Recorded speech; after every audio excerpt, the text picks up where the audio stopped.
Hello friends, this is your friend back with a new fanfic. What if Naruto found love with Tsubaki and built a harem? If you like this story, don't forget to like, share, and subscribe, and leave your thoughts in the comments. Now, let's start. Chapter 1. The First Few Glances, What's Really There? Part 1. Naruto Uzumaki was sitting by himself on his usual swing in the academy playground, staring down sadly. Heartbroken and frustrated at yet his third failed attempt to complete the genin graduation exam, the blonde whisker-faced youth didn't have the energy or the enthusiasm to do anything else. Why does that one jutsu trip me up every time? He asked himself in his frustration. As he sat there sadly, he couldn't help but overhear the conversations that the other kids in his class were having with their parents and families. Ha ha, passed it with flying colors. They called me first. I'm a genin. I wish your grandma were here to see this. I'm proud of you, son, we all are. Congratulations. I'm going to cook all your favorites tonight. We'll have a feast. This only served to remind Naruto of just how lonely he was. There was no family there to comfort him or let him know that everything would be okay. What made him even sadder was that even if he had passed, there would be nobody there to congratulate him, either. It was with these thoughts in mind that a particular conversation found its way into Naruto's ears. There, do you see him? Asked a feminine voice that was laced with a spiteful edge. It's that boy. I hear he's the only one who failed, another female voice responded, this one with not as sharp an edge, but rather laced with what seemed to be nervous fascination. Naruto now knew that they were talking about him. He raised his glance to see who they were. HMPH. Well, it serves him right, the spiteful woman responded back. Naruto noticed that this woman had the darker hair of the two, and had what appeared to be some kind of shawl wrapped around her forehead. She, like her companion, was dressed in the garb of a typical housewife, simple utilitarian dress with a shirt on underneath it. The scowl on her face gave one the impression that it was the usual expression she wore. The other woman responded, just imagine if he became a ninja, I mean, he's the boy who. Shish. The spiteful woman interrupted quickly, we're not allowed to talk about that. What are they talking about? What did I do? Why do people keep staring and glaring at me like that? He thought to himself at what he overheard, his frustration now giving way to hurt and anger at the unfairness of it all. He picked his gaze up and looked directly at the two women who were quietly deriding him, making direct eye contact with one of them. He noticed that this woman was the prettier of the two. It was clear that she was a civilian, but given her slender build, one couldn't help but wonder if she might have at one time been a kunoichi. Her hair was brown also, but of a lighter shade than her companions, and her head was unadorned. She wore a scowl that was similar to the spiteful woman's scowl, but wasn't quite so pronounced. Unlike the other woman, the nervous woman's scowl looked like it didn't belong there. As he continued looking right at her, he noticed a change in her posture and expression when they made eye contact. Tsubaki Kenpi kept her peace at her friend Obara's sharp reminder about the law regarding that boy. She knew what he was. She knew what he carried inside him, and she, like so many others, was content to act as though he didn't exist.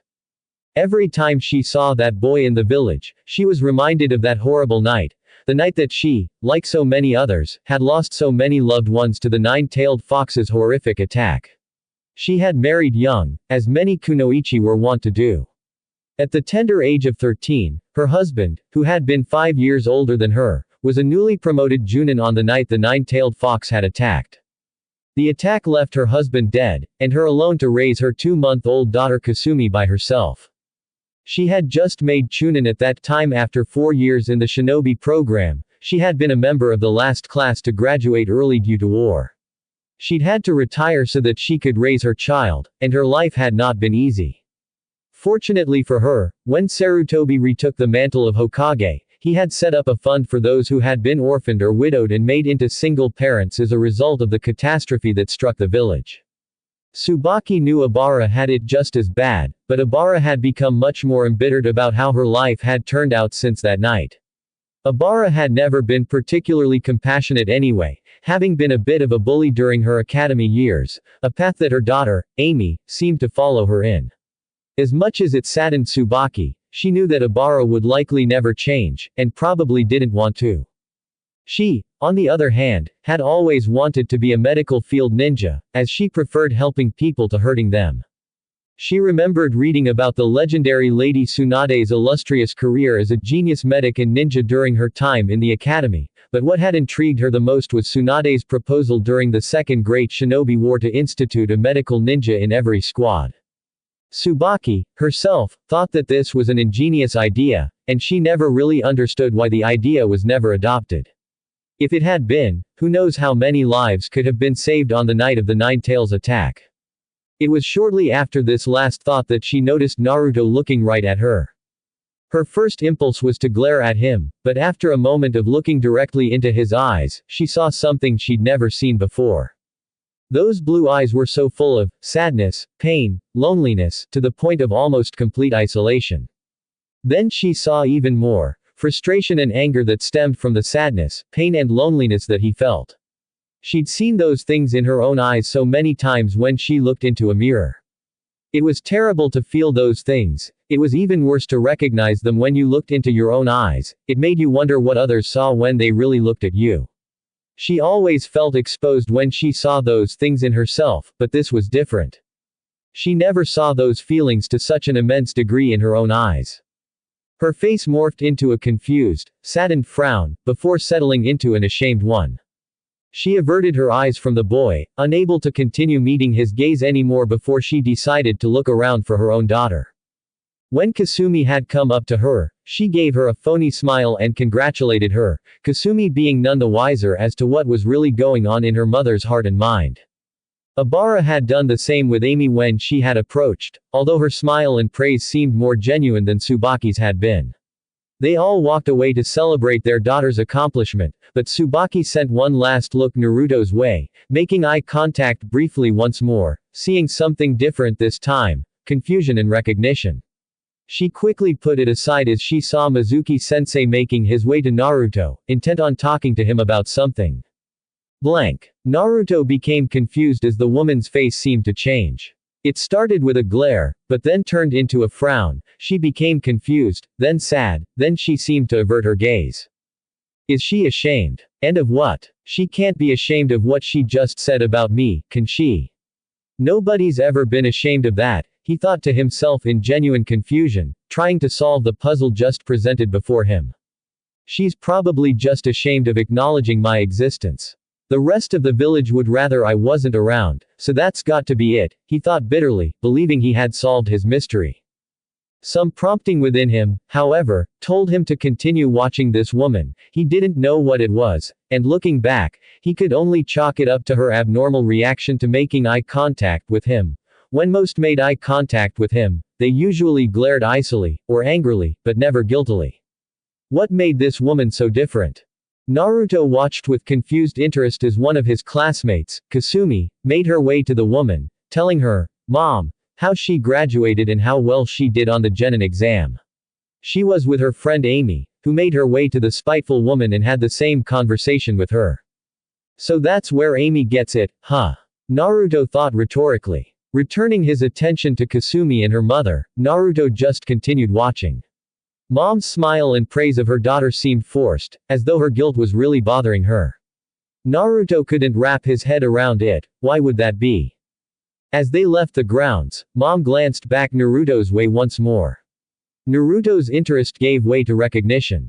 He could see it in her eyes, she knew how he felt, and it was that realization that made her feel ashamed. He was still a bit confused. After all, how many others looked him in the eye and didn't care? How many others reacted the same way Ami's mother did, believing that it served him right to fail and be alone? His attention was diverted by his silver-haired Chunin instructor's voice calling his name. Blank. It was a fact that word spread quickly throughout the Hidden Leaf village about, well, anything of interest to anybody. It became widely known throughout adult circles that Naruto had been tricked by Mizuki that night into stealing the forbidden scroll of sealing. If some rumors were to be believed, he had learned an A-rank forbidden kinjutsu from the scroll before being caught, and eventually used it to save Iruka-sensei's life. As a result, he had been allowed to graduate, and for some reason, this had made Tsubaki smile. It made her smile even further when she heard that he was on the first genin squad that Kakashi Hatake, of all people, had passed and taken on. It was as though Kami herself was giving the boy a break, as well as some vindication, from the labels and the treatment that people had given him, people like herself. Shame and guilt would come anew when she remembered how she used to treat him. She just couldn't get those haunted, lonely eyes out her mind. As it was right now, she was going to and fro within the village, running errands here and there. Kasumi hadn't passed her Junin sensei's test, and was now currently repeating her final year at the academy with her best friend Amy. Since Sasuke Uchiha had graduated, Kasumi no longer seemed as focused as she was before, as though her reason for being there was now gone. Tsubaki feared for her daughter, and for Amy. She knew all too well that fangirls usually didn't last long as kunoichi. Time and time again, she had seen or heard tale of fangirls being captured, abused, raped and killed, all the while, expecting and praying that their knight in shining armor would come and rescue them. She certainly didn't want Kasumi or Amy to end up like that. She only hoped that she and Obara could talk their daughters out of this phase they were going through before it was too late. Right now, the chances of that happening looked pretty bleak, mostly because Obara and Amy weren't really on good talking terms since she failed her genin test. Kasumi usually went in whatever direction Amy went. Amy just had that kind of presence. If she could focus her efforts and attentions constructively towards becoming a true kunoichi, she would likely do very well, becoming chunin quickly. Amy could lead people, of that there was little doubt, it was just that she usually led them in bullying others. There he was again, that boy, Naruto. She just watched as he and his two teammates suffered through a D-rank mission, walking the Inuzuka dogs. It would seem that whenever Naruto got involved in something, he jumped in with both feet. He was walking 4 dogs at once, all of which were as big as him or bigger. Now that she thought about it, any time she had seen him around in the months since he graduated, he always seemed to work that hard. He would use shadow clones to help with cleanup work, he would pull a greater load in each mission than the other two, he would also work with more enthusiasm and energy. It was as though he had something to prove. She gasped at that, is this what we've driven him to? Does he work so hard to prove himself, just so we'll acknowledge his existence? It was with that question in mind that she began looking around, seeing if anyone was paying him any mind or attention. She saw that they were paying him more attention than they were his teammates, but it was the kind of attention that they were paying him that struck her. People were looking at him with cold, icy glares, the occasional exception being a hate-filled, scornful glare from someone who felt more strongly towards him than most. This just feels so wrong, he's just a kid. He doesn't deserve this, he's never done anything to hurt any of these people. This thought led to another guilt-filled realization, and not too long ago, I was no different. How would I feel in his shoes, with everyone in the village glaring at me like that day in and day out? How can he stand it? She took a few moments to observe him a little more closely. She saw his posture and the look in his eyes, even through the goofy grin followed by the occasional teeth-gritting grunt as he was walking several very strong dogs. She could see that Naruto was aware of every glare and every ill intention being sent his way. And yet, he wasn't reacting. Curious as to why this was, she continued to observe and watch him. At that moment, Naruto's gaze caught her own once more. That same flicker of recognition was there in his eyes. He remembered her. She almost averted her gaze as she felt her guilt and shame rising to the surface once more, but she squelched it, and offered him a weak smile and a small nod instead. Naruto frowned in what seemed to be confusion at this before being taken off his feet by his current mission and dragged through the streets, both his teammates yelling at him all the while.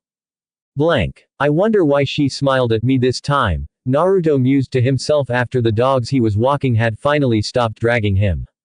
Sakura had already bonked him on the head for being his typical knuckleheaded self and making their mission take longer, while Sasuke just smirked and gave him the typical barbs. Loser, dead last, idiot. Thinking about her smile, which he found to be quite becoming, now that he thought about it, brought a genuine smile to his face. It wasn't often that he received smiles from the villagers, and he found the experience to be quite pleasant, to say the least. Upon hearing his teammates calling his name, he pasted his phony grin back on his face before turning his attention to them and running in their direction so that they could get paid. Blank. Tsubaki had heard the most astonishing rumor, and was dying to verify the truth of it. That Naruto boy was involved in the defeat of an A-rank rogue ninja, and one of the 7 ninja swordsmen to boot. Apparently, he played a pretty major role in it, too. As she talked with people and listened in on others, there was one thing that she noticed, and she was noticing it more and more these days. Whenever there was a rumor of Naruto doing something good or performing some great deed, the almost habitual response was disbelief. It was annoying her to no end. These people couldn't claim to know Naruto any better than she did. But here they were, jumping to the conclusion that Naruto couldn't have had anything to do with performing a service for the village. It was always about how he was a loser, or no good, or whatever the current nonsense happened to be. When Tsubaki had gotten home from running her day-to-day errands, she sat down in her living room and thought to herself, is that how I used to be? Was I that bad? Did I talk about him the same way? I don't remember saying too much about him, and I used to avoid talking about him or thinking about him, but, when I did, was I saying the kinds of things that these people are saying, now? As she pondered this, she found she didn't like the idea of having been that judgmental. Any time she saw him out and about now, she would offer a smile to him, and that simple gesture seemed to make his day.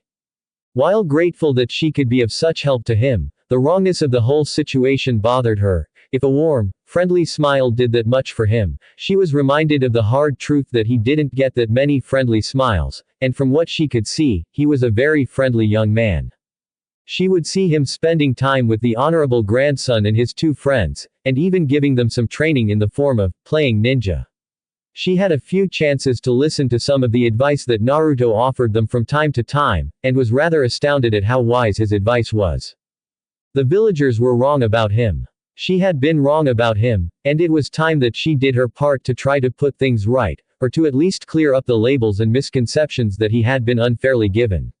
She would make it a point from here on to either avoid such conversation, or in situations where it was unavoidable, to attempt to correct such errant viewpoints where she could. Blank. This kid's amazing. Time and time again, he seems to pull major upsets and accomplish the impossible. Tsubaki thought to herself as she just heard the latest. Naruto, the major underdog in the Chunin exam preliminaries, had defeated his opponent Kiba Inuzuka. It would seem that Naruto always would be the #1 unpredictable ninja in the Hidden Leaf Village, whether for good or ill, whether because of his ability to pull off the most insane pranks imaginable or to make seemingly impossible situations reality. It was with this in mind that her eye caught the boy once more, eating lunch at Ichiraku's ramen stand, and he was with someone. Wait a minute, isn't that Master Jiraiya, the Toad Sage? I wonder what Naruto's doing with him, she mused, intrigued by what she saw. Apparently, the 2 of them were just finishing lunch as she saw them paying their bill. All right, kid. Back to it, she heard Jiraiya exclaim with gusto. Naruto groaned in response, muttering something about lazy perverts being no help in training at all. It then occurred to Tsubaki, Jiraiya was training Naruto. This brought an astonished, yet grateful smile to her lips. It was great for Naruto that someone finally seemed to be taking a positive proactive interest in him, and it was even better that the interested party was none other than Master Jiraiya, arguably the strongest hidden leaf ninja alive. As she walked off, she once again made eye contact with Naruto, and once again, there was that flicker of recognition in his eyes, but this time a small smile followed. She smiled back, and this time offered him a shy wave with the fingers of her right hand. Naruto's smile widened as he waved back before leaving to catch up with Jiraiya. Blank. Tsubaki and Obara were sitting together at the Chunin exam finals. Things had become a bit tense between the 2 of them in the past few months, over a couple of sensitive topics, their daughter's lack of proper preparation for the shinobi world, and Naruto Uzumaki. It was Naruto that was the focus of their thoughts right now, as they were both watching him fight Neji Hyuga, and he was once again the underdog. I still don't get why they let that punk graduate and be a genin. Obara said in her usual spiteful tone, this time with a darker, almost hateful edge. You know, I really don't get you anymore, Obara. Tsubaki exclaimed, her frustration finally reaching its limit. What do you have against him? He's never done anything to you. He's never done anything hurtful or bad to anyone in this village. The most he's done that might be considered trouble is pull off harmless pranks, and since he's been a ninja, he's done nothing but serve this village. He works harder at his missions than any other genin I've ever seen. So, answer me, what do you have against him? Abara looked at her friend in shock. Where had this come from? She always agreed with her before about that good-for-nothing punk. What do you mean, what do I have against him? You were there that night. You lost your husband, too. Abara responded in indignation, fortunately being drowned out by the noise of the crowd. And just how is that Naruto's fault, huh? Did he ask to be born that night? Did he ask to have his resident sealed inside of him? Has Naruto ever shown that he's anything like his resident at any time? Tsubaki asked indignantly, taking care to use certain catchwords to make her point while not breaking the law. Does Naruto behave like that in any way? Have you ever taken just a few moments to watch him? Or is it just easier for you to blame him for what your life is like right now instead of taking responsibility and moving on? Abara looked stricken at that. Not having an answer, Abara grew sullen and angry, bringing her attention back to the match. Tsubaki did the same, only to watch as Neji got into stance for his next attack, the gentle fist art, 8 trigrams, 64 palms. HMPH. Let's see that punk get himself out of this one, Abara said, in her usual spiteful tone as Neji opened up on Naruto, striking him with precision and closing off his tenketsu points, cutting him off from his chakra. Tsubaki gritted her teeth angrily at her friend's unwarranted spite. As Naruto went down, Abara seemed to smirk in satisfaction, only to grit her teeth as he got up again. Tsubaki, on the other hand, began to worry for the boy. She breathed a sigh of relief when Naruto got to his feet and showed that he intended to continue fighting. Both she and her companion began to get nervous, however, when Naruto seemed to start drawing on the Nine-Tails chakra. What's going to happen now? Tsubaki thought worriedly. Abara simply sat there, glaring at Naruto in fearful anger.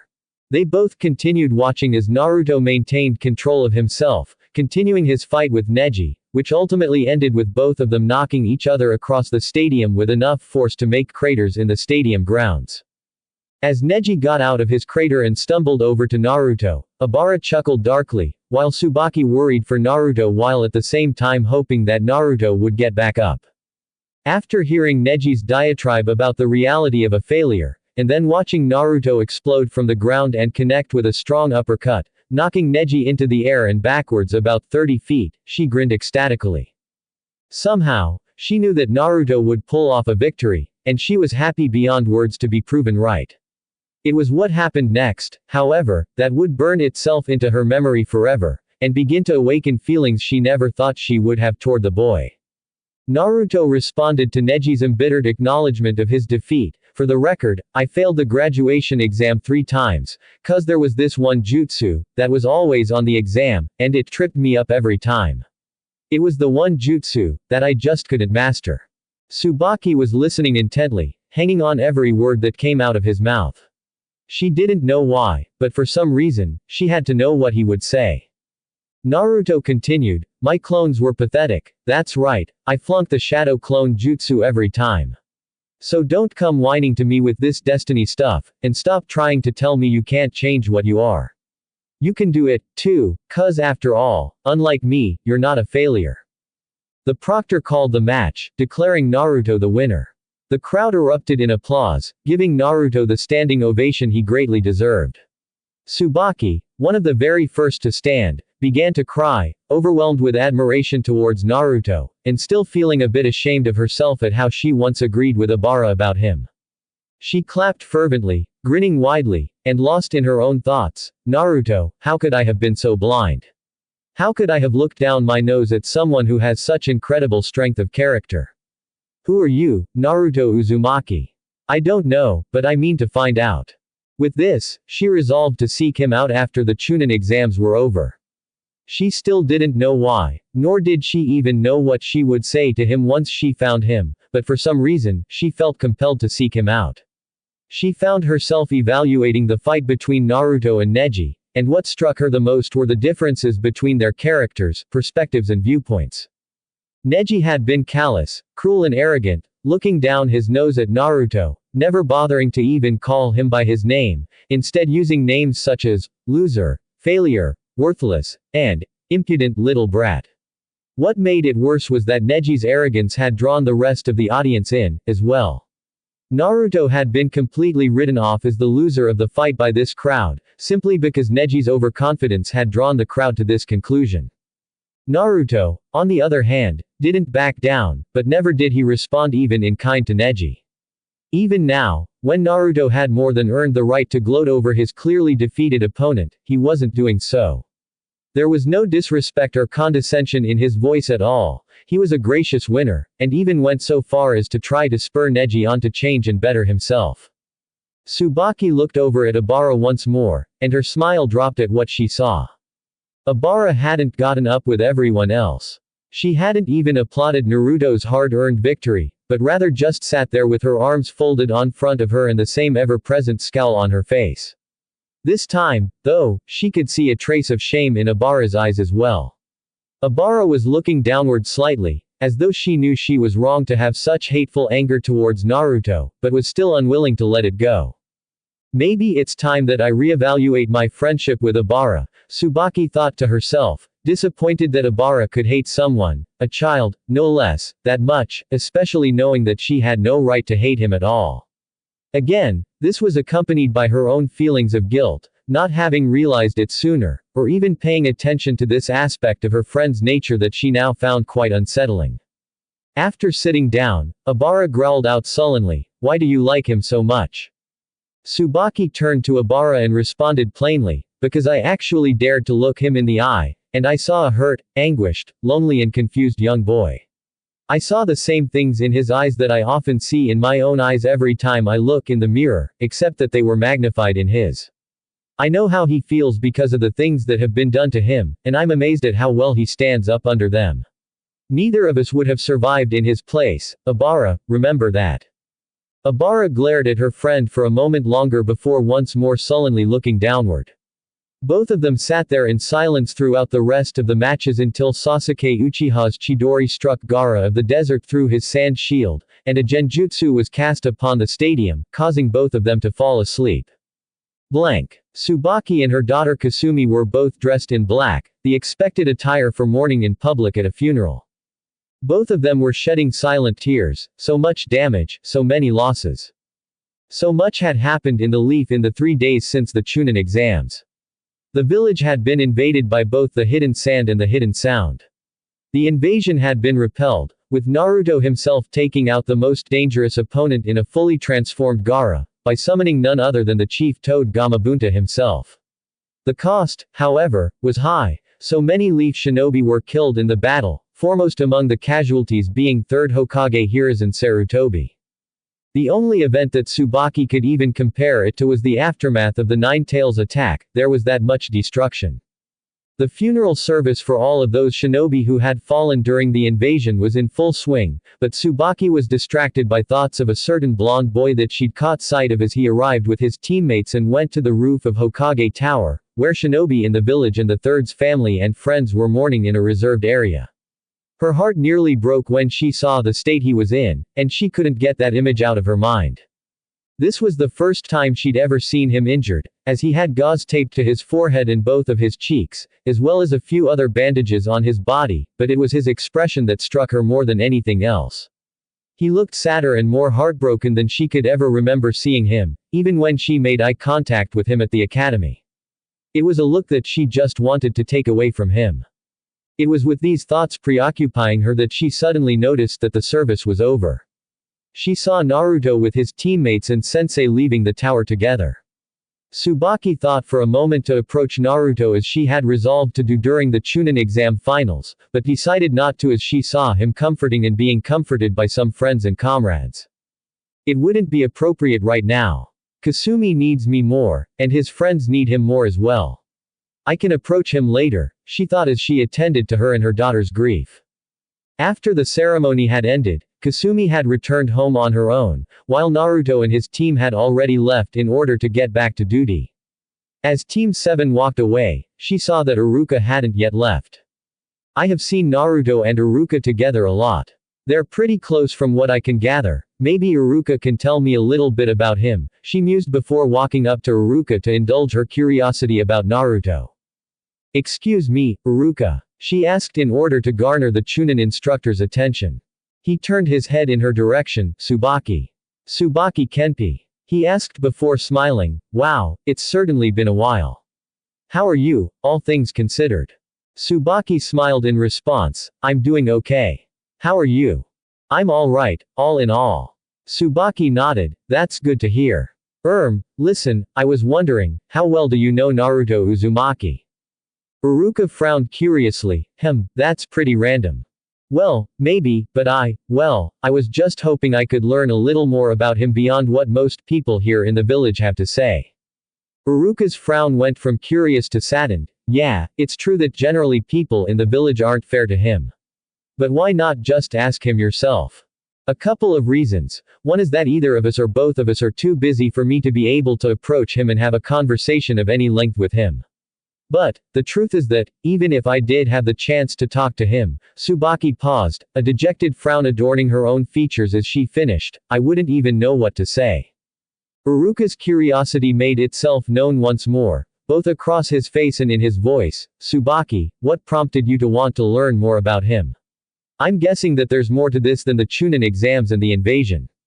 Tsubaki told him her story, beginning from when she and Ibara saw him on the swing by himself after he had failed the academy for the third time, continuing through the other times she had encountered him and seen him, and ending with her decision to seek him out and try to talk to him. Iruka seemed grateful that at least one person had changed their opinion of Naruto without him having to do something to change it. There were those in the village who had never been unfair to Naruto, such as the Ichiraku family, Hiruzen Sarutobi, Kakashi, and most recently, Jiraiya. Sadly, though, they were very few, and very far between. Even Iruka had been unfair to him at first, not wanting anything to do with him because, like so many, he was reminded of what happened with his parents on that horrible night some 13 years ago. He couldn't help but think on how he and Naruto had bonded once he had first seen just how truly lonely and anguished the boy was that night in the cemetery. The words that Naruto had yelled at him sometimes still echoed in his mind. I'm not a nuisance, and I'm not some kind of germ. I have a name. My name is Naruto Uzumaki. Tsubaki was the first person he had talked to who had changed her opinion of Naruto simply because she saw a lonely human being, not because he did something spectacular, confrontational, or anything like that. You know, it's funny, Iruka began in response to her, as close as Naruto and I are now, it took Naruto getting in my face and yelling at me before I saw him as more than a simple reminder of the Nine Tails. Did you know that I was assigned as a teacher originally by the third because he wanted someone in Naruto's life that could help him? Tsubaki frowned in curious surprise, shaking her head. No, I didn't know that. Iruka smiled nostalgically, relaying the tale of how he and Naruto grew close. How at first, he ignored him and acted like he didn't matter. How Kakashi told him that the reason he needed to somehow reach Naruto was because he was the only one who could. The night at the graveyard where Naruto had told him that he was no longer going to attend classes, and how Naruto had gone out on a dare from one of his peers into a combat zone and had almost gotten killed. The only reason he accepted that dare was because he was so lonely, and they told him they'd be his friends if he did it. It's amazing how you saw it and he didn't even need to say anything to you, he finished as he turned his gaze back towards her, intent on telling Tsubaki what she wanted to know. He's lonely, still. I only wish I had more time to give to him, now. I love him like a little brother. He smiled at the thought before continuing, Naruto's a truly unique and amazing person. He never gives up, either on himself, or on anyone else. Once he sets his mind to something, he'll stop at nothing to achieve it, and his goals are so lofty and noble. Of course, you know that he's determined to one day be Hokage, right? Tsubaki nodded. Well, let me tell you, Iruka continued, the more I see him, and the more I watch him grow, I can't help but think that one day he's going to do it. Tsubaki's eyebrows shot up in surprise upon hearing this. Iruka pressed on, the truth is that so many people write him off at best, or outright hate him at worst, but he has this strange power, for lack of a better word, but it seems to fit because he's the only person I've ever known who's like this. You can't get to truly know Naruto and not eventually come to like or love him. He can become friends with anyone, it doesn't matter who they are, or where they're from. He's also fiercely protective and loyal towards his friends and loved ones. Iruka turned his gaze in the direction that Naruto had walked off in as he finished. Tsubaki, if you want to know what to say to him, just say whatever comes to mind. If you can't think of anything to say, knowing Naruto the way I do and judging from what you've told me, he'll somehow find a way to start a conversation. Tsubaki pondered his words for a while before nodding. Iruka, thank you for your advice. I think I'll do that. Before long, both of them said their farewells to each other. Iruka leaving to prepare for class the following day, Tsubaki on her way home to begin preparing dinner for herself and her daughter. Thoughts of just what she might say to Naruto once she encountered him racing through her mind. Chapter 2. A few more glances, what's really there? Part 2. Blank. She was back. Lady Tsunade, one of the legendary Sannin, the queen of elixirs and slugs, the world's greatest medic, was back in the Hidden Leaf, and she was going to be the 5th Hokage. Tsubaki had tried to find Naruto after her conversation with Iruka, but by the time she'd finally tracked him down, Master Jiraiya had already taken him out of the village on some kind of training trip or something. Now, though, the stories were flying about how Naruto was with Jiraiya and Tsunade when they faced down Orochimaru, and about how it was ultimately Naruto who convinced Tsunade to come back to the village to be Hokage. Tsubaki's hero was back, and it was Naruto who brought her home. It was reported that they were a short distance away from the village gates, and they would be walking through the streets any minute now on their way to the Hokage Tower. Tsubaki was waiting in eager anticipation, not only to see her hero again, but to see Naruto as well, who was becoming a bit of a hero to her as well. Shortly afterwards, the sounds of cheering could be heard from the direction of the village gates. They had arrived. The cheering grew louder as those closer to Tsubaki caught sight of Tsunade and party. It wasn't much longer before Tsubaki saw them, and there was Naruto running up to walk right alongside them, all sporting a mile-wide grin. Tsubaki noticed that this grin wasn't like the phony, goofy grin she'd see on his face when she usually watched him. He was genuinely happy at that moment. She smiled at this, as from what she could tell from her observations of the boy, as well as what she learned about him from her conversation with Iruka, genuine happiness was something Naruto rarely experienced. Tsubaki began to cheer with everyone around her as the party drew near. She made her way to the front of the crowd so that she could get a better look at Naruto. She saw that the young blonde must have noticed her movement out of the corner of his eye, as he turned towards her the moment she emerged toward the front. Smiling even wider, and nodding and waving at him again, he closed his eyes and waved back once more before turning his attention back towards the trio that he was following. Tsubaki noticed that a few of those around her started looking her way, mostly in confusion, probably wondering how she and Naruto seemed to know each other. She just shrugged it off and continued cheering with everyone else. Blank. Tsubaki was frantic with worry. Naruto had just been brought back to the village by Kakashi, and from what people knew, he was very badly injured. Apparently, Sasuke Uchiha had either defected from the village to join Orochimaru, or he'd been kidnapped and forcibly taken to him, and Naruto was one of those who were sent to bring him back home. When she had heard tale of his injuries, and that he had just been brought in and admitted to the ICU of Hidden Leaf Hospital, she started running all over town, talking to anyone she knew and trying to find out as much as she could. What happened? How did he get hurt so badly? Just how badly is he hurt? She kept asking herself over and over again. Even her daughter had taken notice of how out of character she seemed to be acting, and as Kasumi wasn't the most perceptive girl on the planet, this spoke volumes concerning Tsubaki's current state, more to herself than to anyone else. She didn't care, the only thing she cared about was finding out about how Naruto was doing, and seeing if she could help him in any way. After finding out very little on the streets, she decided to go to the hospital to see what she could learn. When she spoke to the reception desk in the main lobby, the attendant seemed quite saddened and worried herself. She informed Tsubaki that more information could be gleaned from the reception area in the intensive care ward before telling her how to get there.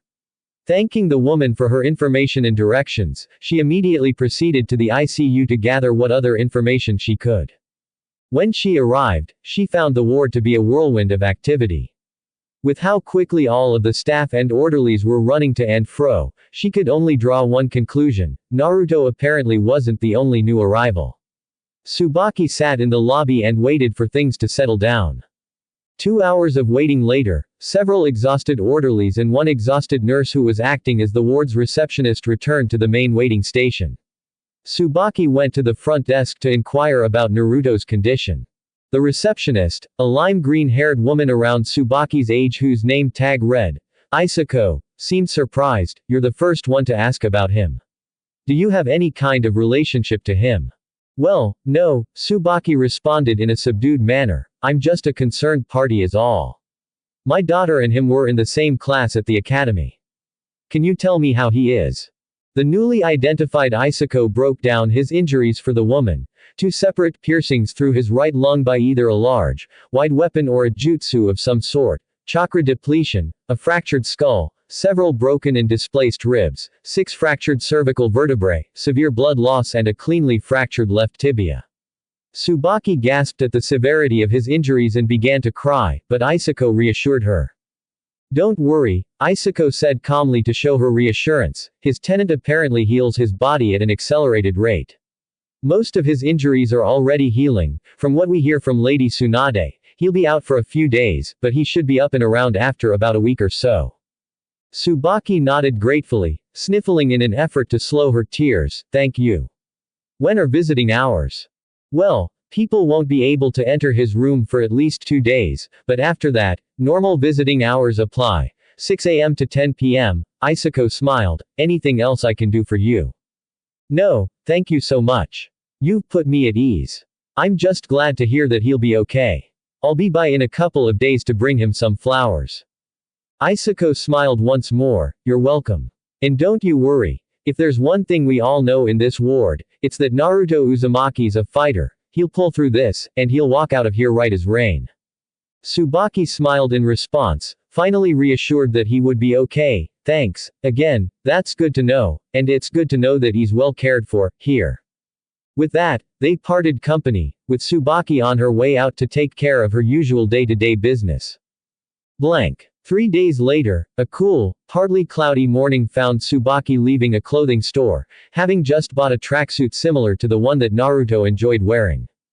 When she saw it, she thought that it would be something that Naruto would like, especially with how what he'd been wearing when he was brought back in was probably in tatters and ribbons.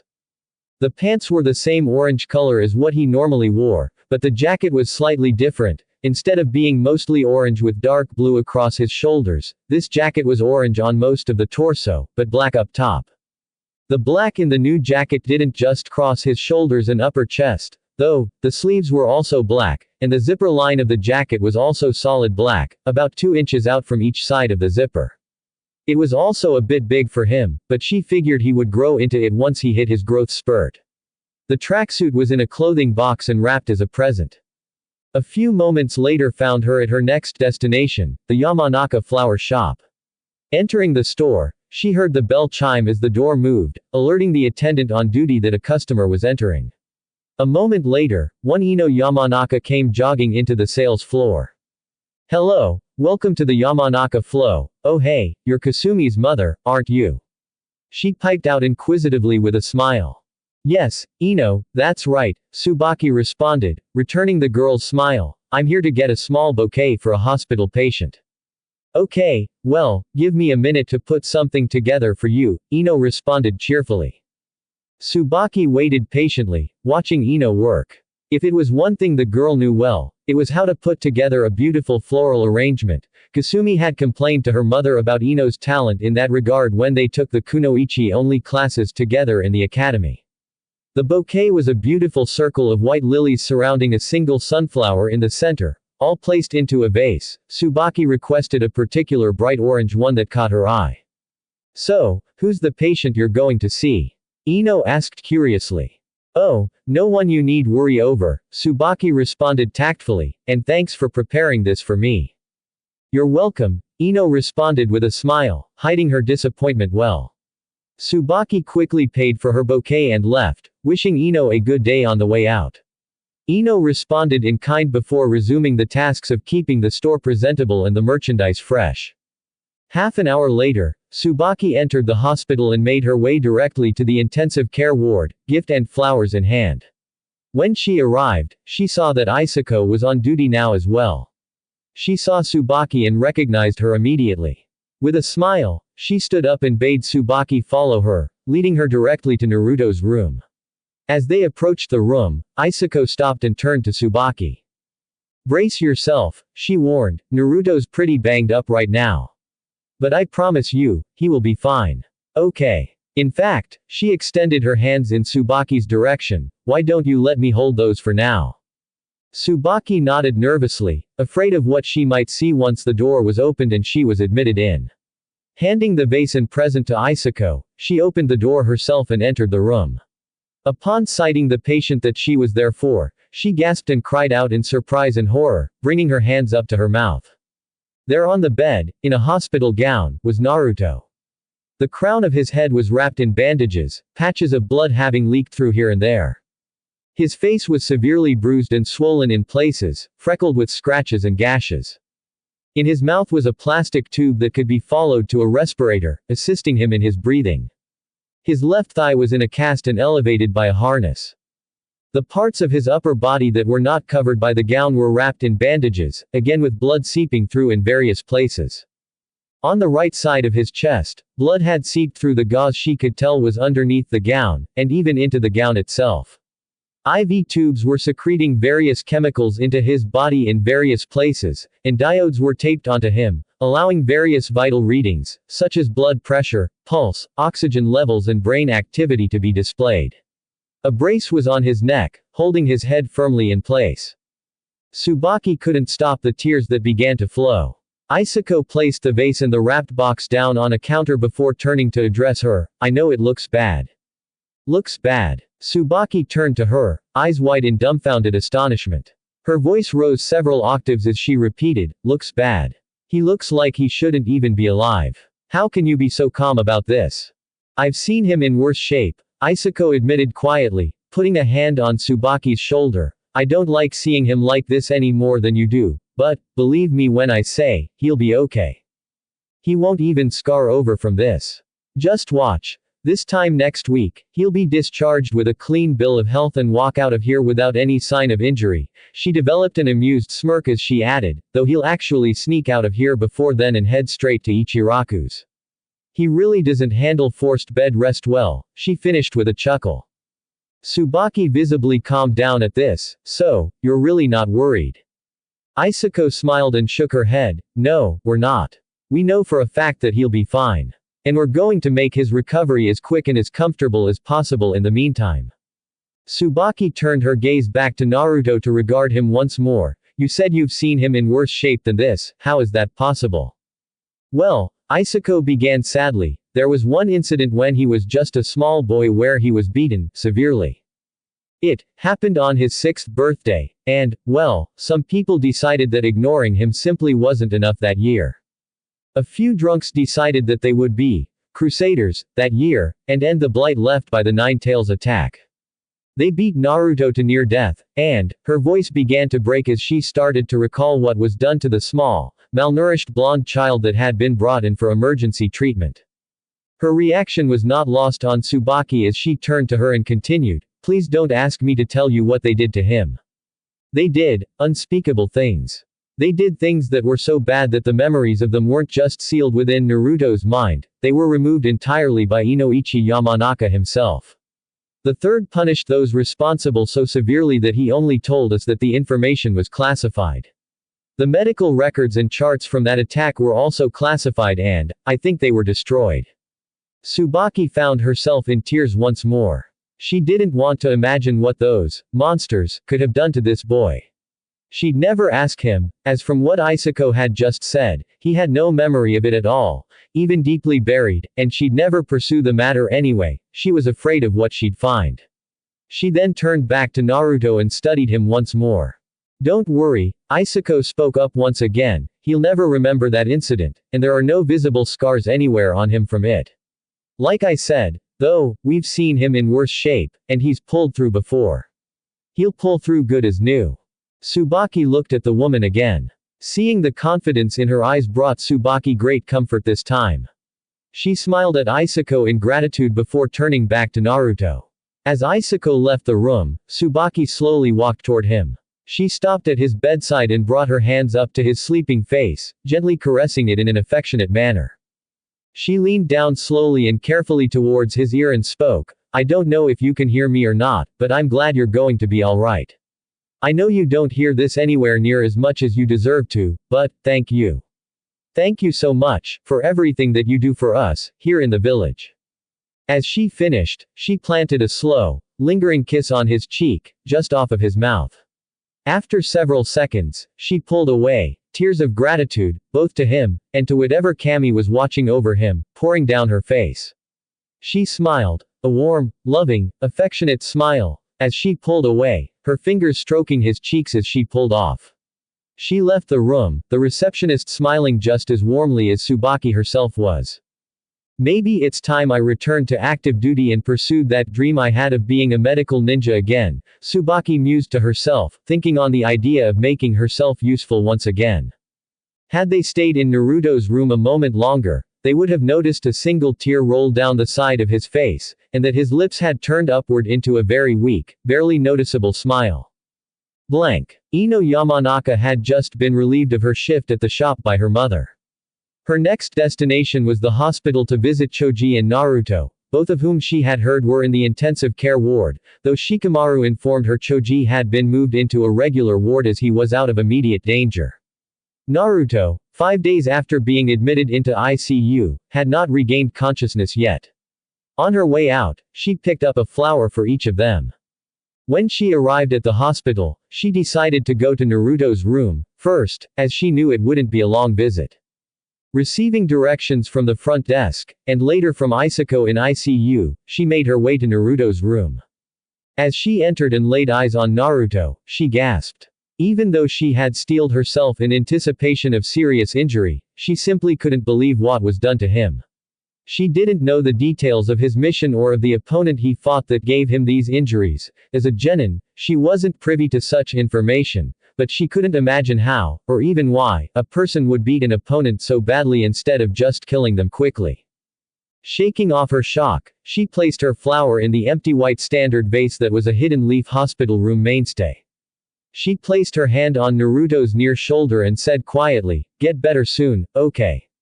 This village isn't as happy a place without you running around." As she turned to leave, she caught sight of the same orange vase and flower bouquet that she had sold to Kasumi's mother a couple of days earlier, as well as the gift-wrapped box that she had seen the woman carrying. Frowning in thought, she asked herself, how does Kasumi's mom know Naruto? I didn't know she cared this much about him. After thinking about it for a few moments, she decided to let it go. She had seen the way that a lot of people in the village had looked at Naruto, and she'd also heard the whispers. She decided that it wasn't important why someone like Kasumi's mother, who she thought had disliked the blonde, now cared about him. What was important was that she cared now. Nodding to herself, and satisfied with her conclusion, she left Naruto's room to go visit Choji and keep him company for a while.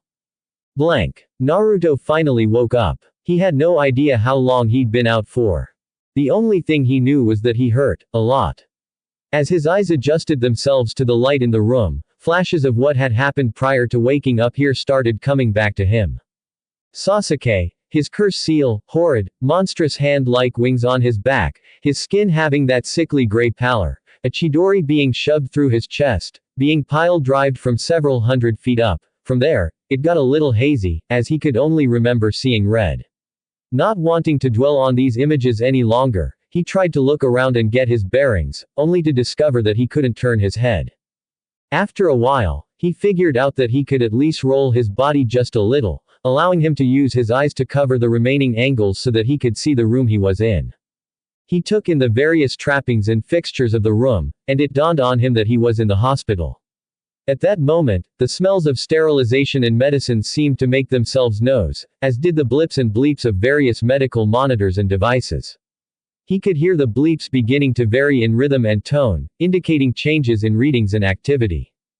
Before long, the door opened, and Isako entered the room with a smile. "Hi, Naruto. It's good to see that you're back with us." Yeah, hi Isako, he responded, depressed. Oh, come on, why the long face? She asked cheerfully, you're okay, all of your friends made it back safely, some a little worse for wear than others, but alive and safe now, doesn't that make you happy? But we failed our mission, he answered in the same numb tone, and now Sasuke's gone to Orochimaru.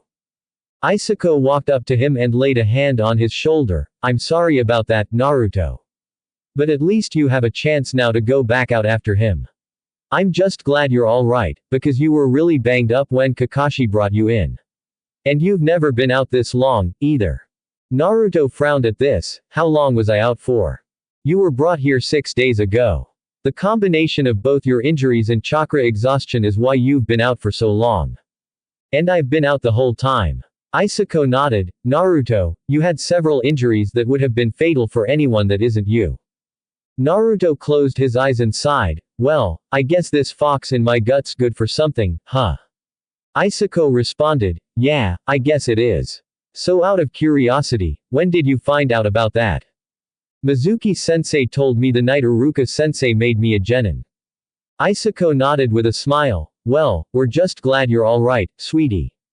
Let me run a few quick scans. Here, she began to trail off while performing the mystical palm jutsu, her hands glowing green after performing the hand signs. As she continued, so that we can maybe get you out of some of these bandages and restraints and clean you up a little, huh? Naruto didn't say anything. He simply closed his eyes sadly while Isako worked. When she was done, she informed him of her findings. Well, the neck brace can come off, and so can the cast on your leg and some of these bandages. The rest of the bandages need to be changed out for clean ones, so I'll take care of that, too. Isako took her time removing what was no longer necessary so as not to aggravate any of his still healing injuries. After removing the brace, cast and the unnecessary bandaging, she took the time to change out the rest of his bandaging and gauze. Once she was done, Isako spoke up once more. Lady Tsunade will be around shortly to check on you, herself. She's been worried about you.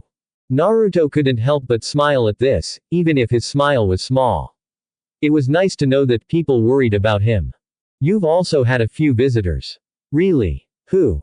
Well, there was Ino Yamanaka, Shikamaru Nara, and Tsubaki Kenpi. Tsubaki Kenpi? Naruto asked, genuinely confused. Yeah, does that surprise you? Well, it's just that I don't know a Tsubaki Kenpi. She hummed in thoughtful surprise at his response. Well, she's the one who brought you the gift and the flowers in the orange vase that are on your nightstand, there. She did say that she was just a concerned party. Isako's eyes lit up in realization as she remembered one particular detail. She mentioned that you were in her daughter's graduating class. Naruto frowned in thought before picturing one honey brown-haired woman's face. Could it be Kasumi's mom? Isako brought him out of his musings as she offered, well, let's help you get to the bathroom, huh? She assisted him out of his bed and supported him into the bathroom so he could empty himself. Once he was done, she helped him back into bed and updated the chart that was on the clipboard hanging at the foot of bed. Well, I'll leave you be for now. The Hokage will be here shortly, okay. Naruto nodded with a weak smile as Isako left the room. Left to himself, he looked at the vase and the gift-wrapped box on his nightstand. There was also a get well card sitting on them. Picking up the card, he opened it and read the handwritten message inside. Naruto. I know you don't know me, but I'm glad to hear that you're going to be alright. I hope you like the gift I brought for you. It's a little big for you right now, but I know you'll grow into it in no time at all. I hope you get better quickly, and I also want to thank you for everything you do for this village, much of which we don't deserve from you. You're in my thoughts and prayers. Please, take care. Tsubaki Kenpi. Naruto was touched by the card's contents. His eyes welled up in joyful gratitude at the gesture. He put the card down and picked up the gift box. Tearing off the paper, he opened it to see a track suit similar to the one he normally wore, but with more black in the jacket. He thought it was the coolest thing ever, but boy, that Tsubaki lady wasn't kidding when she said it was a little big. Regardless, she got him a present, and grow into it, he would. He placed the track suit back into the box and closed it up. A smile adorned his face as he waited for Tsunade to show up. Blank. True to Isako's prediction, Naruto had sneaked out of the hospital for a trip to Ichiraku Ramen. 4 days after her visit to his room, Tsubaki saw Naruto, still in bandages all over his body, literally being dragged out of his culinary haven by those same bandages by none other than Lady Tsunade's apprentice Shizune. In addition to the bandages, however, he had also been wrapped in a straitjacket. Naruto was protesting loudly that he was fine, and that he felt fine, while Shizune was firmly telling him that he wasn't, regardless of what he said. Shizune also added, somewhat teasingly, that she would allow Naruto to get some ramen, once he was all healed, to which Naruto protested even more loudly, saying that he was fully healed already. Tsubaki couldn't help but laugh heartily at the comical scene being played out before her. At the same time, she was relieved that he was conscious, and he didn't seem to have any overt signs of the injuries he had suffered just 1 week ago. It made her happy to see that he was in good spirits, and that he wasn't letting the things that happened to him get him down. Having caught the infectious smile that Naruto always gave her once more, she continued about her business with a noticeable spring in her step. Tsubaki, for the past several months, had thrown herself into training to get her conditioning back to where it once was. Part of this was just to be of service to the village, but it was also to inspire both Kasumi and Amy to put forth greater effort by showing them what a real kunoichi trained like. Kasumi and Amy did start to notice, but the way they saw Tsubaki working herself into the ground in order to get into top form once again actually had the opposite effect on the girls. Instead of being inspired, it terrified them both. Whenever Tsubaki offered to allow them to train with her, they both steadfastly refused, disappointing Tsubaki greatly. More and more often found the girls with Obara more than Tsubaki these days. Kasumi would come home to eat and sleep, and also to get help with her homework, but for the most part, mother and daughter didn't talk much anymore. It wasn't too much longer before the girls did graduate, this time passing the second Genin exam and officially becoming Genin. This actually prompted Kasumi and Amy to move out of their mother's houses and get an apartment together. Kasumi, for some reason, didn't really bother coming around anymore. Tsubaki could only guess it was because Kasumi needed to keep her own little idealistic view of what it meant to be a kunoichi up for as long as possible. On the one hand, Tsubaki couldn't exactly blame her. Children wanted to keep their cheerful, naive, innocent view of the world for as long as they could.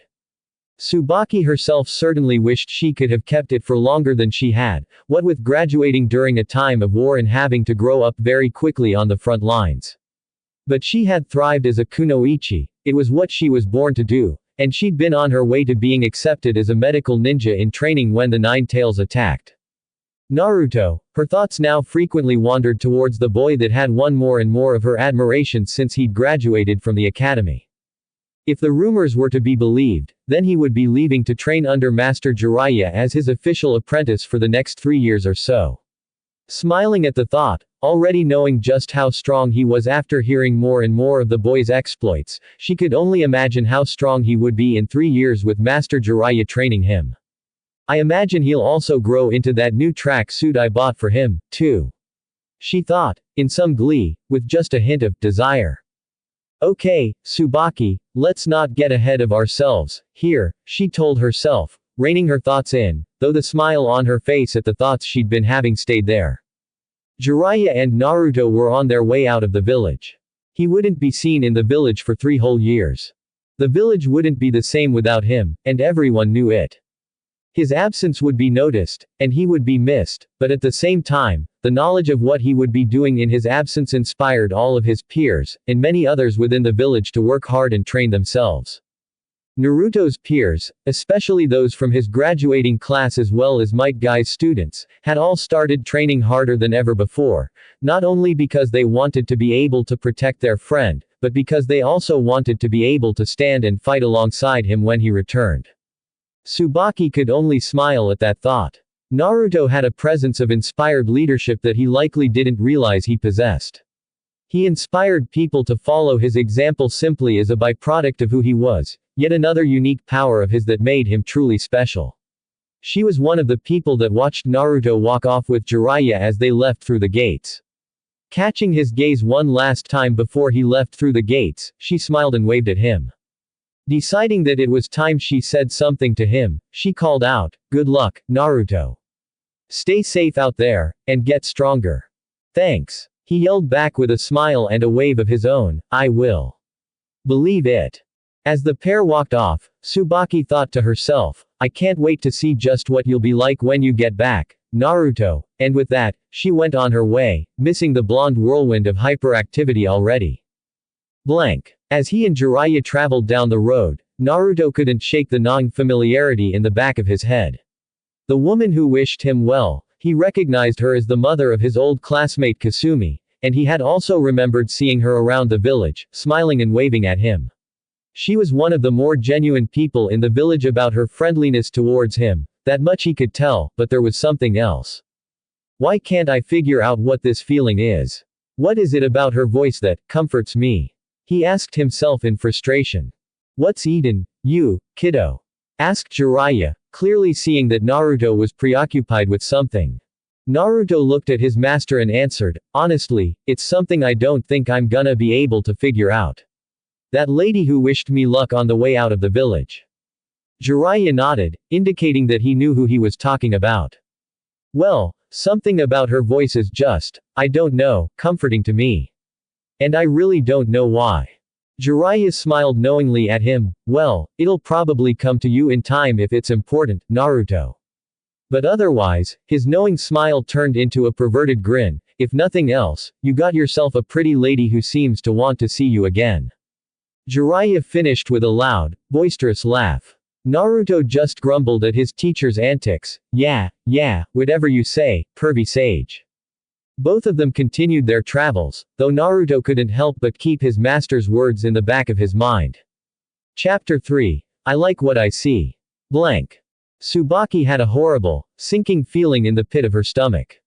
Something terrible had happened. The only time that the Hokage summoned a shinobi or kunoichi's next of kin to their office was when the ninja in question had been hurt, raped or killed. When she had arrived at the Hokage's office, she knocked on the door. Enter, she heard Tsunade's voice from the other side. She opened the door and entered. To her surprise, Obara was there as well, and she looked upset. Tsubaki Kenpi? Asked Tsunade, wanting to confirm her identity. That's right, Lady Hokage, Tsubaki responded. Tsunade closed her eyes and sighed, you'll want to sit down for this. Trust me. Tsubaki immediately felt a lump rise in her throat as she took the seat Tsunade indicated for her. Tsunade proceeded to explain what had transpired, and that Tsubaki and Obara's daughters had been killed in action. Apparently there was no next of kin for either their third genin teammate or the Junin sensei, this explaining why only Tsubaki and Obara were there. Tsubaki was in shock, with Obara doing little better. Kasumi and Ami's first C-ranked mission had been mislabeled. Kasumi and Ami's genin team had been commissioned to take down a simple group of bandits that had been terrorizing a town. They were told that it was a particularly lusty group of men, therefore an all-female team had been requested. The mission was simple: infiltrate, seduce to distract, and eliminate. It seemed an easy enough task, except for the fact that the village hiring the team left out one important detail. A Junin rogue ninja from the hidden mist was leading the group. The Junin sensei of Kasumi's team was a rookie Junin, while the rogue ninja was a veteran Junin. The difference in their skills could not have been more pronounced. The bodies of all four kunoichi had been recovered after Tsunade sent Team Kurenai, with Kakashi Hatake as backup, out for search and retrieval. The rogue ninja even gave Kakashi a hard time, but was eventually dispatched. When the bodies were found, they had long since been killed, and defiled in numerous ways, except for the Junin, who'd been kept alive by the rogue ninja as a plaything, but not before having her legs amputated at the knee, and her arms amputated at the elbow. Once Kakashi and Team Kurenai arrived, the rogue Junin had gutted the Junin sensei, just so she could die slowly and give a report of what had been done to her and her team first in case he didn't make it out alive, himself. She told them every gruesome detail of what had happened, what the men had done to them, how they had used and abused them for their own wanton desires, how Natsuri, Kasumi and Ami's teammate, had been the only one of her students to put up any kind of struggle, and how only Natsuri had worked to find a way out of the situation they were in before she was done in by these ruthless men. She told them all of this before expiring slowly and painfully from blood loss. Tsubaki and Obara knew what this meant. Of the three genin, only Natsuri dealt with the situation as a true kunoichi. The bodies of their comrades had just been returned to the village, and were being prepared for burial. While they were being transported back to the village by Kurenai and her team, Kakashi went to the hiring village to find the mission contractor so that he could figure out what happened. He found out that they honestly didn't know about the rogue Junin that led the group, they'd never seen him. This tragedy was the simple result of honest mistakes and insufficient intel. Ladies, please, if there's anything you need, or if there's anything I can do for either of you, please don't hesitate to call on me, okay? Tsunade offered, hoping to provide what comfort she could for the grieving mothers. Abara simply sat there, silent tears flowing down her cheeks, her teeth gritted together in anguish. Tsubaki shed silent tears as well, hanging her head. Tsubaki began to mutter while slowly shaking her head back and forth, I told them, I told them. Abara looked at her former friend and snapped, what are you talking about? Not even bothering to look up, Tsubaki answered the question in a slow, numb monotone, I told them that they needed to train more. I told them that their training was all they would have to fall back on in the field. Her voice broke as she continued, I told them that something like this could happen, but they didn't listen to me. Her cries became quietly vocal as she finished. Abara only looked on in anger at Tsubaki's words. I told them, Tsubaki continued, that their prince wasn't going to come in and save the day, and that they needed to train and stop treating this like some kind of game. Or maybe they should have depended on him to come and rescue them instead.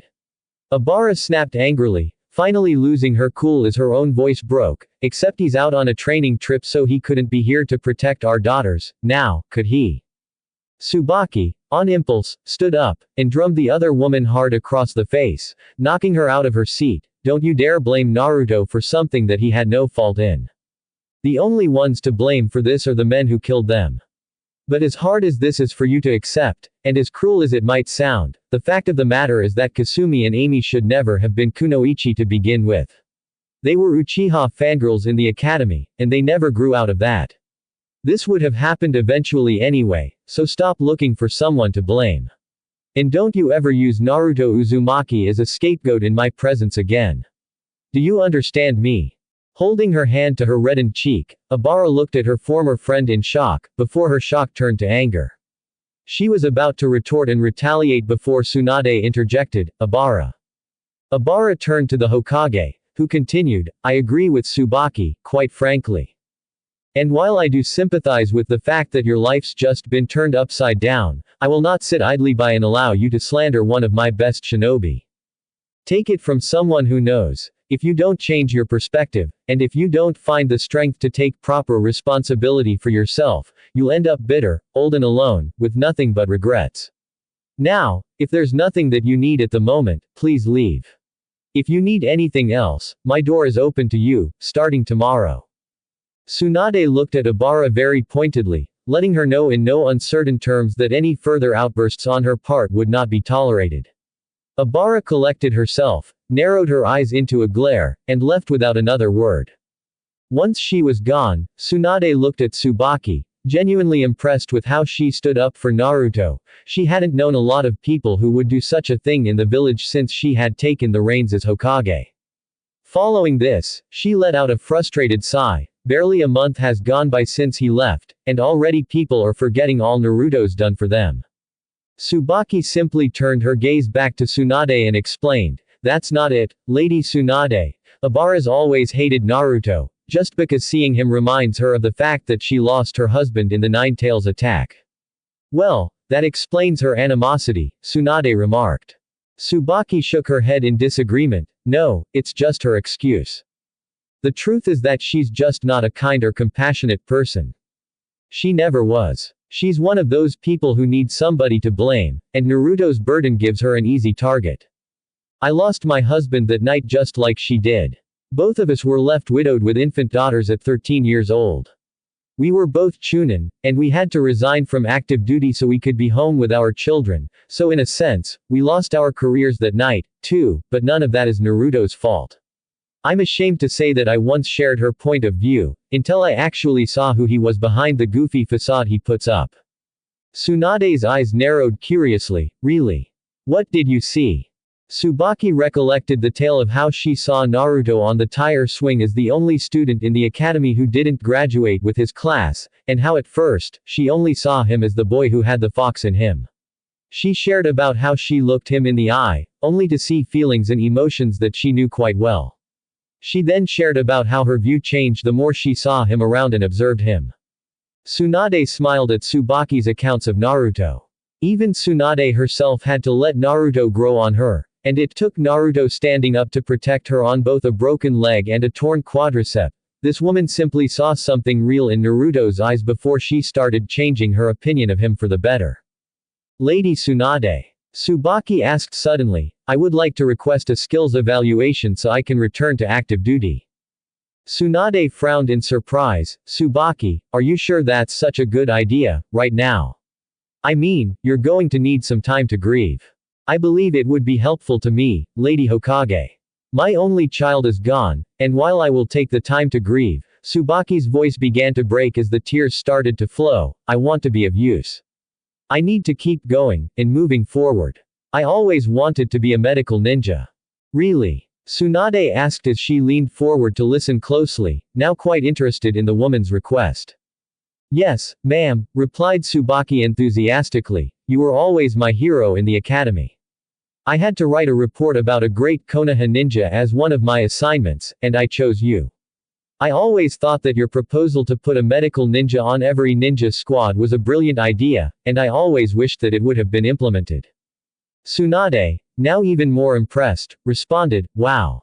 It's not often I meet someone your age who actually knows of that proposal. Do you still wish to learn medical ninjutsu? Very much, milady, Tsubaki responded. All right then, Tsunade said with a smile, in exactly 2 weeks' time, I'll evaluate your skills myself and determine what rank you'll be given. You can report here at 8 a.m., and I'll take you to a training ground. I'll also make arrangements for you to begin training in medical ninjutsu. In the meantime, please, grieve for your lost child, and if you need anything, please feel free to come to me, even if it's just to go out and have a drink. Tsubaki smiled gratefully and bowed to the older blonde, thank you, Lady Tsunade. There's a good chance that I'll do just that. Tsunade smiled and nodded. Both of them said their goodbyes and Tsubaki left the office to go home and grieve the loss of Kasumi and Amy. Tsubaki and Tsunade had gone out for drinks together several times. Tsubaki would talk, and sometimes cry, while Tsunade would offer what comfort she could.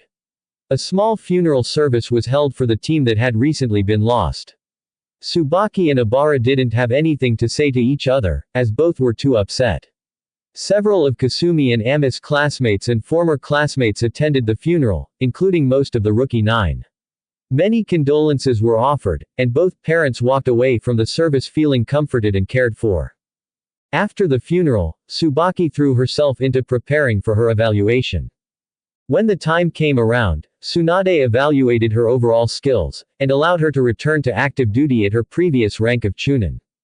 Instead of the typical housewife's garb she was known to wear, she could now usually be seen in standard Chunin attire, green flak vest, black shirt and pants, though she chose to go with skin-tight, form-fitting variations of the outfit, black ninja sandals, and a black headband that she wore around her waist as a belt. Her conditioning was now plain for all to see, muscles in all the right places, just enough to make her own curves a little more prominent. While she was always slender, she now looked quite fit. Throwing herself into her work, she requested missions immediately upon being processed back into the shinobi program. In addition to receiving standard field missions, Tsubaki threw herself into training, both in the medical field and her other skills. She found that her chakra was aligned primarily to water, and so began chakra nature training exercises to learn to better control water. Might Guy, when available, coached her taijutsu and physical training to improve those aspects of her skill set.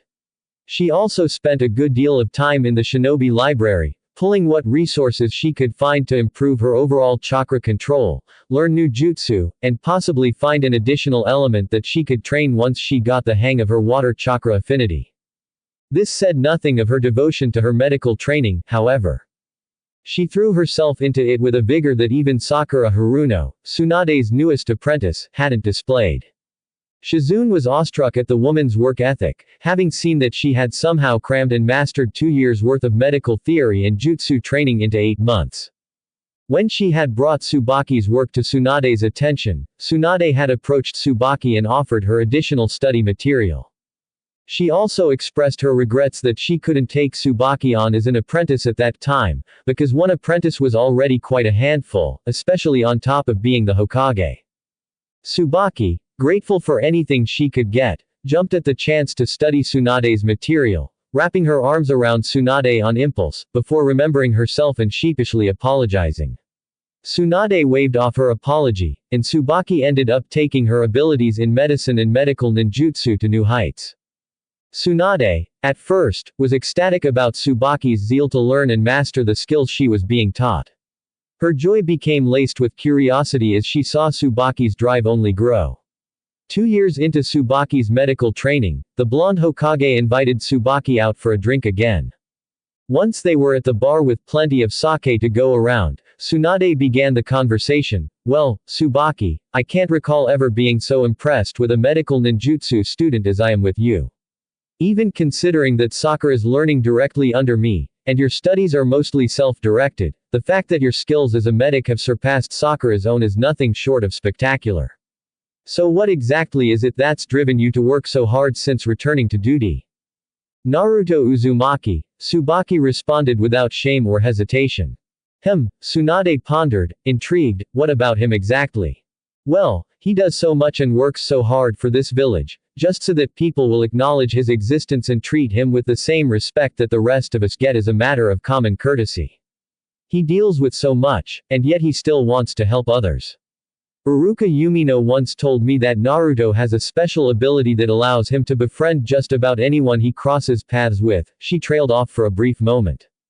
"I can attest to that, firsthand," Tsunade admitted.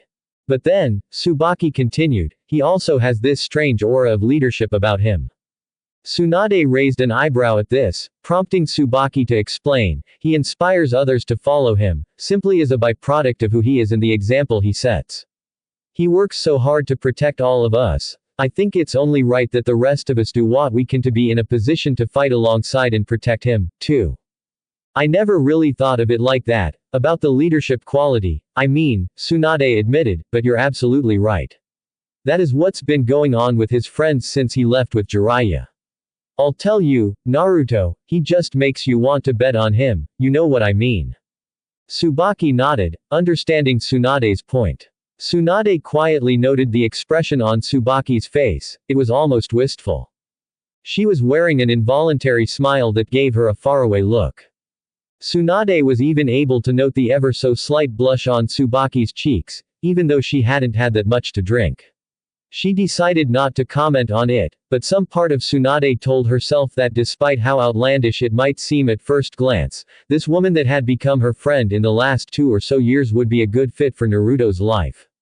In what capacity, she couldn't really tell, but she could see that both of them would benefit from knowing each other and being close. "So, how close to Naruto are you?" Tsunade asked curiously. "Actually, I don't really know him on a personal level. We've never actually had a conversation." This surprised Tsunade greatly, and it showed. "Then how is it you seem to know him so well?" "Just keen observation skills, I guess," Tsubaki responded honestly, "but the more I think on it, it might be more that I'm looking at what's really there, and not just seeing what I want to see." Her tone took on a slight edge. "It frustrates me to no end how blind people can be. I was blind as well, for a long time, but, I don't know, when I looked into his eyes for the first time, I saw a human being there, and a very lonely one at that." Tsunade nodded sadly. "I'm ashamed to admit that I didn't even notice that about him until you said something to me that first time we talked. It's funny. I pulled out some pictures that I had of him, and I noticed something. In every picture where he smiles at the camera, his eyes are always closed. It made me think that he's a lot more perceptive than we've ever given him credit for.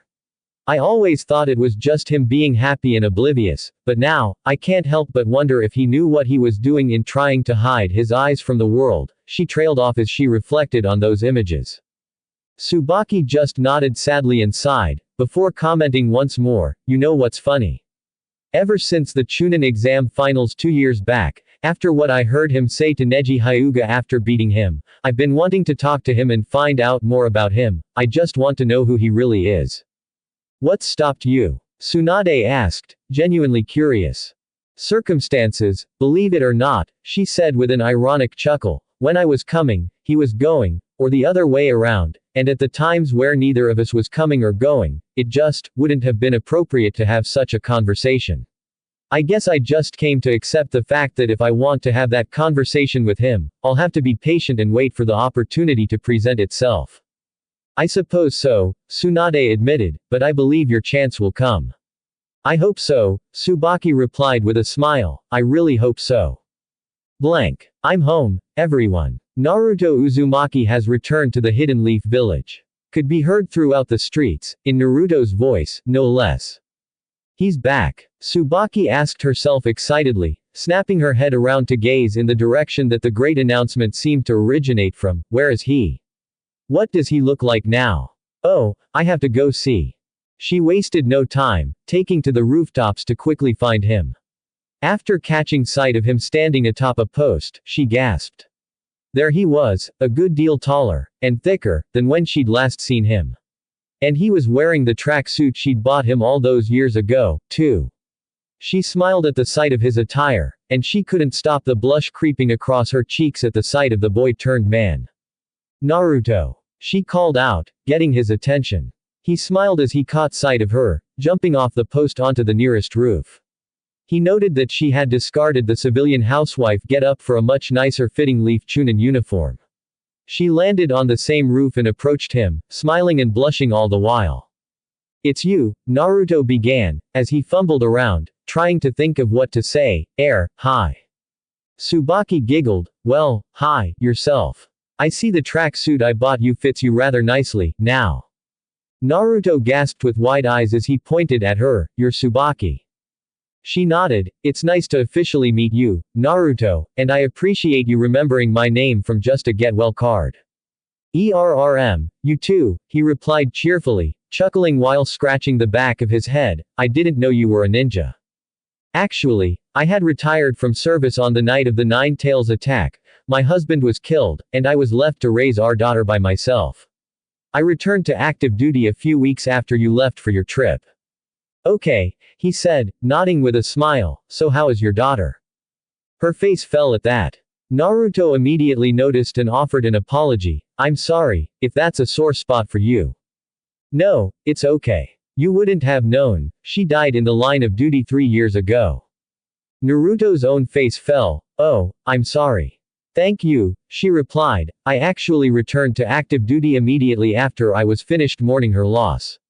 It just seemed like the right thing to do. It gives me a chance to contribute, and I can also do my part in making sure that what happened to Kasumi doesn't happen to anyone else. Naruto's lips and cheeks crept slowly upward into a warm, genuine smile at that. That's good to hear, I'm glad to know you're making the best of something like that. Tsubaki smiled gratefully and nodded. She then noticed the happy twinkle in his eyes and commented, you know, you have a very nice smile when you're happy. I hope I get to see that smile more. Now, it was Naruto's turn to blush. Thanks, he chuckled sheepishly, I think that a ninja's uniform definitely suits you more than a housewife's dress does, and I'm glad to see you, like this. Naruto's flush grew more pronounced when he realized what his compliment must have sounded like. Tsubaki's own blush deepened at Naruto's clumsy compliment. Seeing that he was about to panic and ask her to excuse his behavior, she responded, well, thank you. She had understood what Naruto's intent was, and Naruto seemed to catch that. Both of them stood there, just looking at each other in awkward silence. After a few moments, a third party that Naruto had forgotten all about had broken the silence, both relieving and annoying Naruto at the same time. Hey, kid, you won't believe who's down below. Came Jiraiya's jovial bellow. Naruto turned around to see that Jiraiya had come up to the roof. He also noticed when Jiraiya turned his gaze to Tsubaki. And who might you be, my dear? Jiraiya asked, immediately flirting with the honey brown-haired Chunin that had been engaging in conversation with his pupil. Hello, Master Jiraiya, my name is Tsubaki Kenpi, and I was just welcoming Naruto back from his trip with you, she greeted the man before bowing to him. Jiraiya turned to Naruto and gave a perverted grin, putting his arm around Naruto's shoulders. Not bad, kid. Not bad at all. This one really is a looker. Naruto began to sputter at Jiraiya's blunt and direct analysis of the situation that he and Tsubaki had entered. Tsubaki, being a tactful woman, replied, "Thank you, Master Jiraiya. It's nice to receive praise from such a prestigious and powerful shinobi as yourself." Naruto's face faltered while Jiraiya's chest seemed to puff out. "Well, of course, I am the man to make all women swoon everywhere," he bellowed with a laugh.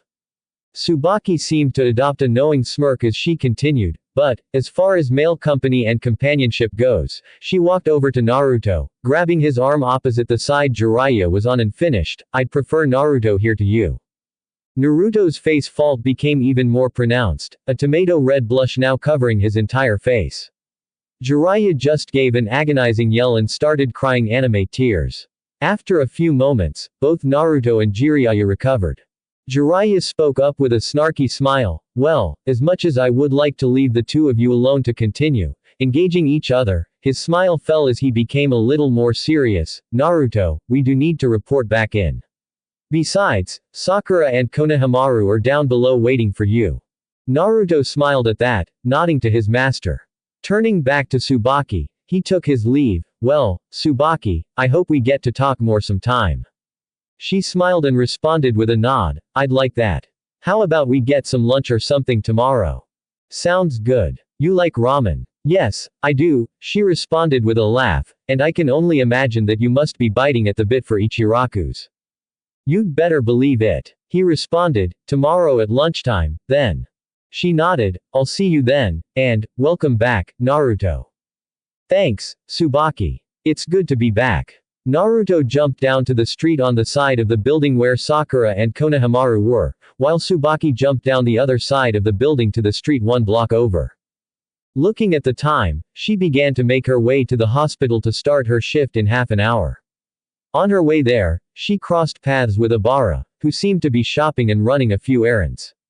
Abara stopped with a double take as she saw her former friend, a woman she hadn't seen since Amy and Kasumi's funeral service.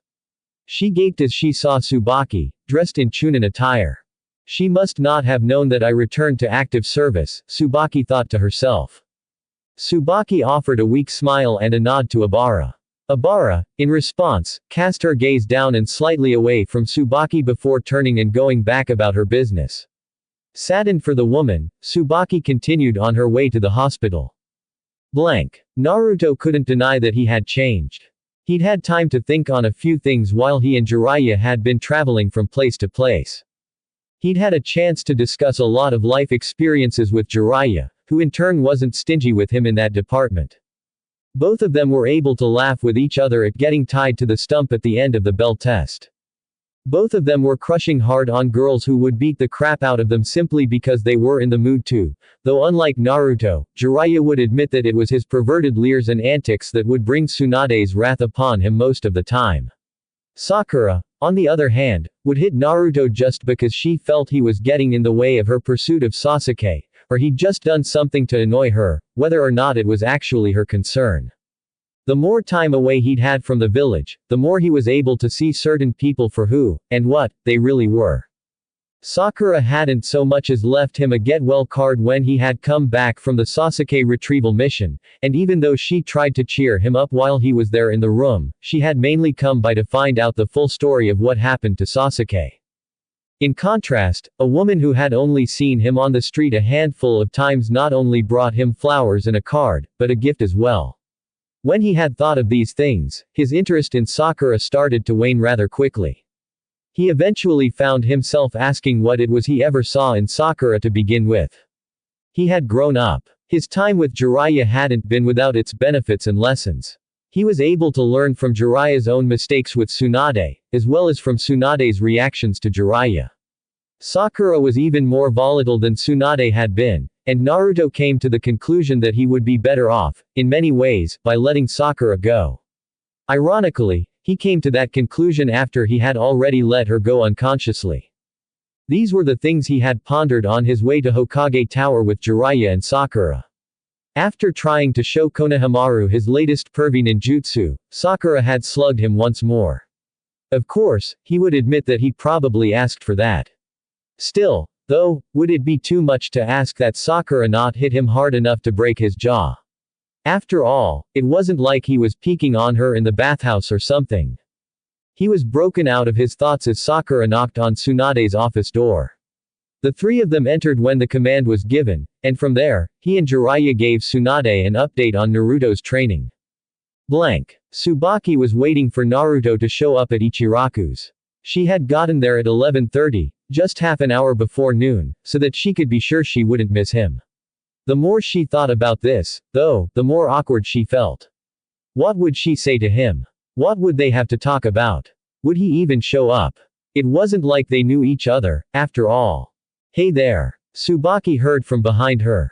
Turning around, she saw Naruto. He came to meet her, after all. He was also wearing that same smile she liked so much yesterday, that genuine smile that showed he was truly happy. She smiled back, both with relief and with happiness that he was there. Hi. She said right back, have a seat. I haven't ordered yet, I was waiting on you to get here. Naruto nodded and took the stool immediately to Tsubaki's left. The two of them exchanged a few pleasantries before Tsuki came to take their orders. As Tsuki saw Naruto, he beamed, hey there, kid. Welcome back. I had no idea that this fine young lady was referring to you when she mentioned she was waiting for someone. You've gotten a good bit bigger since I last saw you. Thanks, old man. I sure did miss your cooking, though. I would have been here last night, but I wanted to be in bed early enough to make sure I'd be here on time after what Kakashi-sensei just put me through. Music to my ears, my boy.